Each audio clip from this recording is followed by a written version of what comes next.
People call me lucky. They look at my net worth, over $100 billion, and they say, Warren got lucky. They say I was born at the right time. They say the markets were different back then. They say things like, that era is over. What worked for Buffett won't work for us. And I let them say it.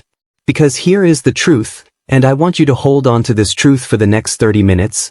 The people who call me lucky are the same people who will never be free. Not because luck doesn't exist. It does.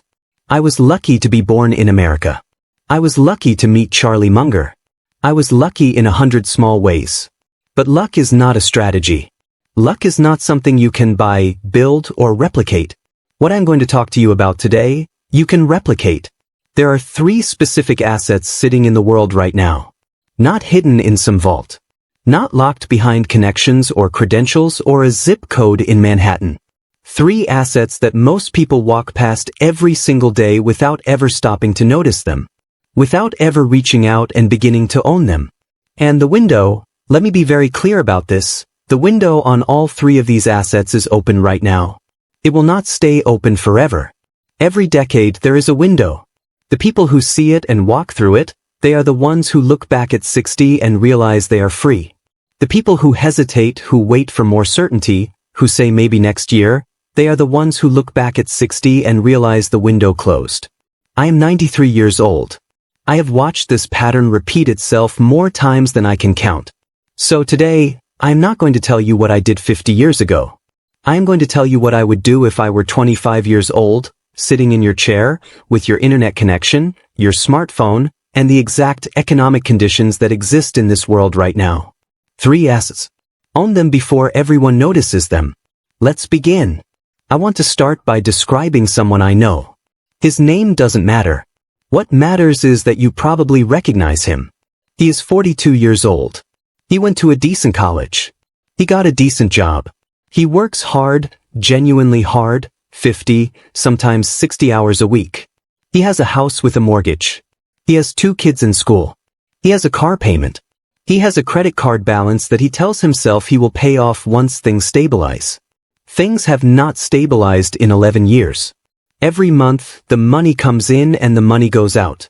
Every year, he tells himself this is the year he starts investing seriously.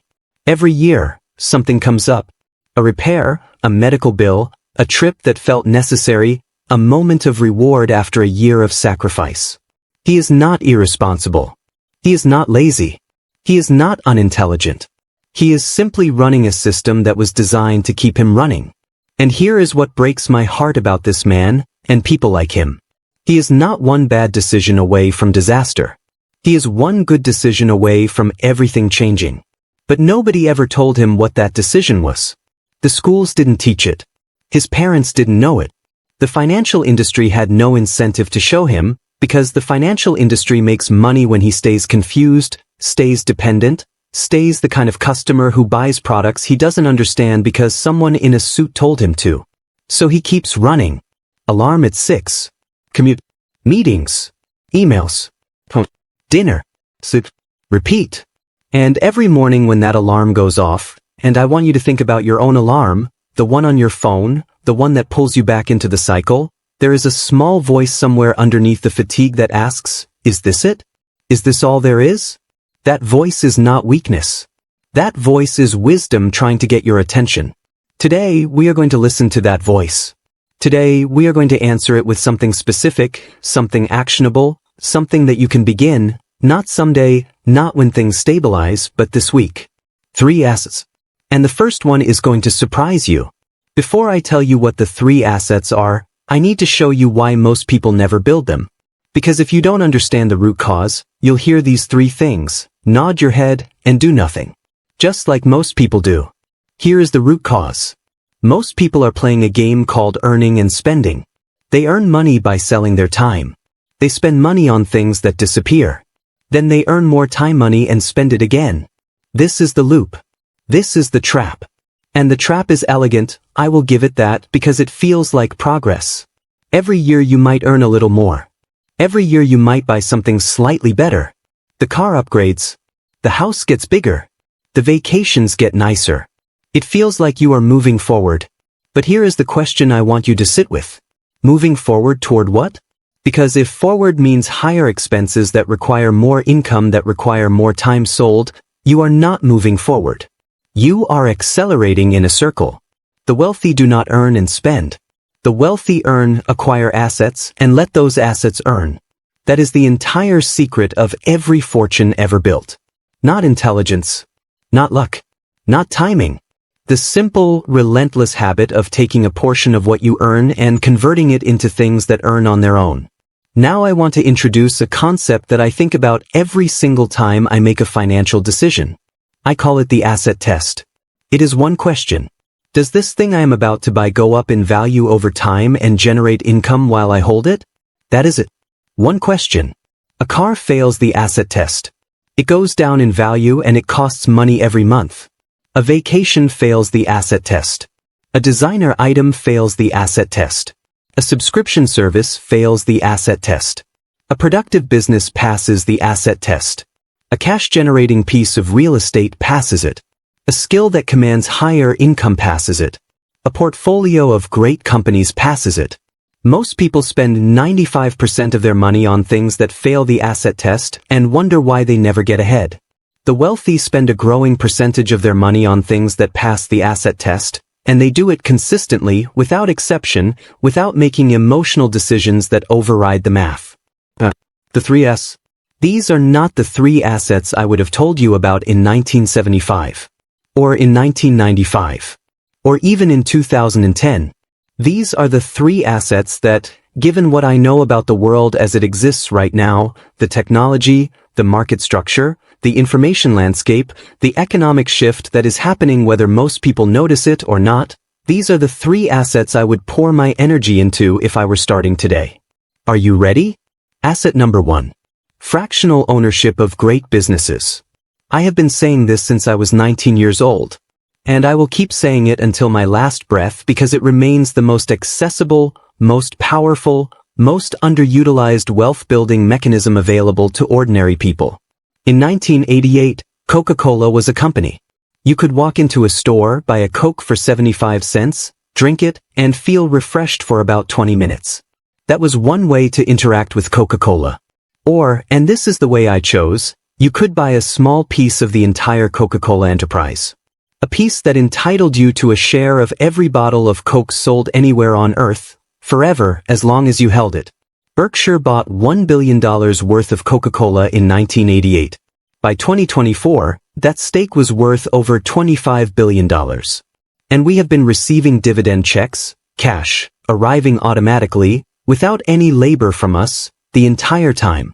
I didn't bottle the Coke. I didn't drive the trucks. I didn't run the marketing campaigns. I simply owned a small fractional piece of a great business and allowed the business to work for me for 36 years. This is the oldest trick in capitalism and most people still don't use it. Today, you can own a fractional share of the greatest businesses on Earth for as little as $1. $1. With a smartphone and 5 minutes. But fractional ownership only works if you understand what you are actually buying. Most people who invest in stocks treat it like gambling. They buy because a number is going up. They sell because a number is going down. They react to headlines. They react to fear. This is not ownership. This is speculation wearing the mask of investing. Real ownership means you understand 3 things about every business you buy into. First, does this business have a durable competitive advantage? I call it a moat, like the water around a medieval castle that kept the enemies out. What keeps competitors from taking this company's customers? If you can answer that question clearly, if the moat is real and you can see it, you are already ahead of 90% of investors. Second, is the business run by honest, competent people? I look for managers who treat the company's money like it is their own. Who are honest in the bad years, not just the good ones.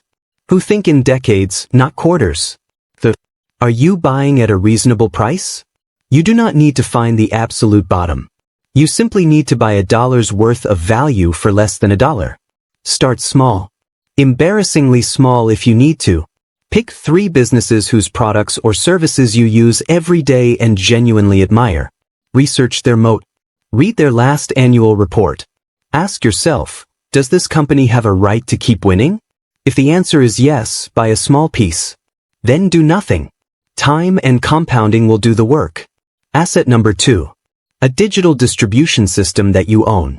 In the traditional economy, distribution was everything. It was controlled by a small number of gatekeepers. Television networks, publishing houses, retail chains, newspapers. If you weren't in those channels, you didn't exist commercially. That system is broken. Not bending. Broken. Structurally, permanently, irreversibly broken. Today, a single person with a laptop, a phone camera, and a genuine insight about something people care about can reach millions of people directly. Without a gatekeeper. Without a network deal. Without permission from anyone. A digital distribution system is an audience. A group of people who have voluntarily chosen to receive your thinking, your perspective, your knowledge on a recurring basis. An email list. A YouTube channel. A podcast. A newsletter. It appreciates over time. Trust compounds. Reputation compounds. Every piece of quality content you produce adds value to the system you already have. It generates income without your direct hourly labor. A YouTube video you made 3 years ago can generate advertising revenue today while you sleep. A course you built last year can sell every day this year. It creates optionality. The more people you reach who trust you, the more doors open. Most people who try to build a distribution system fail because they ask the wrong question. They ask, what can I put out there to get followers? The right question is, what do I know that could genuinely help someone else get a result they want? You do not need to be the world's foremost expert to be useful. You simply need to be usefully ahead of someone. Document what you know. Share what you have learned. Teach in public. Do it consistently, with real care for the people you are trying to reach, and over time the distribution system builds itself. Asset number 3. Proprietary knowledge that commands disproportionate value. This is the one that requires the least money of all 3. And paradoxically, it is the one most people are most reluctant to invest in.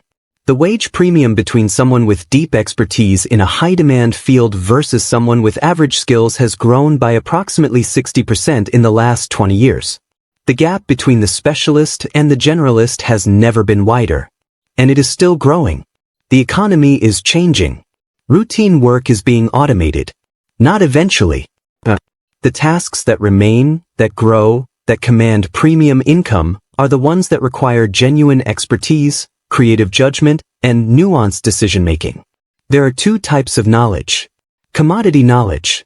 Things that are widely known, easily searchable, generally available. The fact that you can find almost any piece of information online in 30 seconds has made commodity knowledge nearly worthless. Proprietary knowledge. Deep understanding of a specific domain, developed through years of practice, failure, iteration, and synthesis. The kind of knowledge that cannot be Googled because it lives in the accumulated judgment of someone who has actually done the thing. Proprietary knowledge is earned, not learned. It is compounding. And it creates leverage. When your knowledge reaches a certain depth, you are no longer trading time for money on a one-to-one basis. You are trading judgment for money. Look for the intersection of 3 things when choosing your domain. A field where you already have genuine curiosity. A field where the market's need is growing. And a field where depth is achievable within a reasonable time horizon. Find that intersection. Commit to it. Read everything. Do everything. Teach what you learn.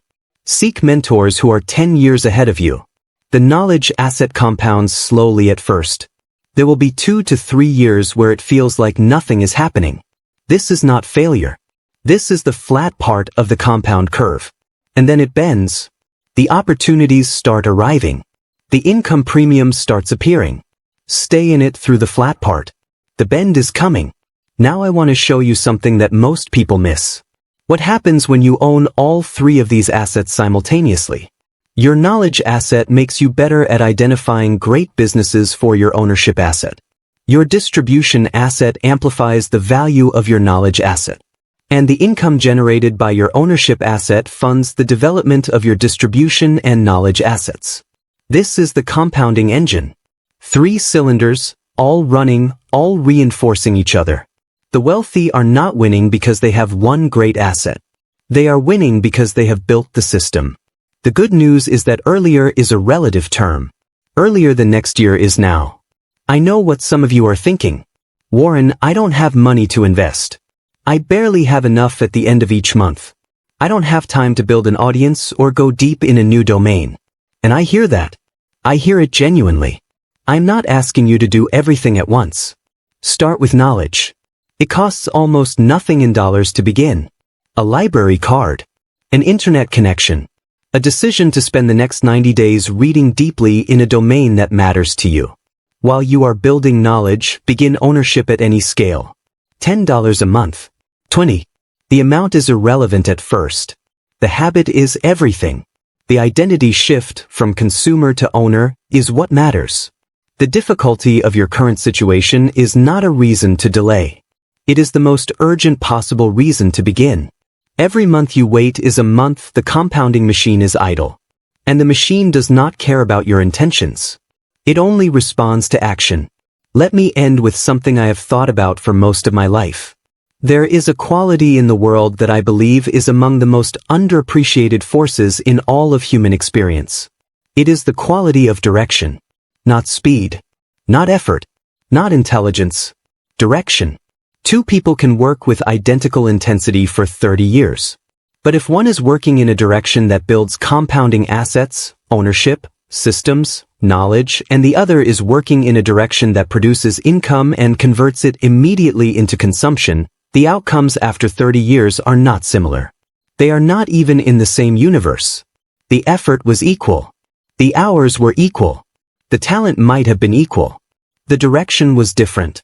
And direction over 30 years is everything. Own pieces of great businesses. Build a system that distributes your value to the world. Acquire knowledge so deep and specific that the market has no choice but to reward it. Start today. Start small. Start imperfectly. The direction is more important than the speed. And the river, once it starts moving in the right direction, finds its own momentum. That is all I have for you today. Thank you for watching.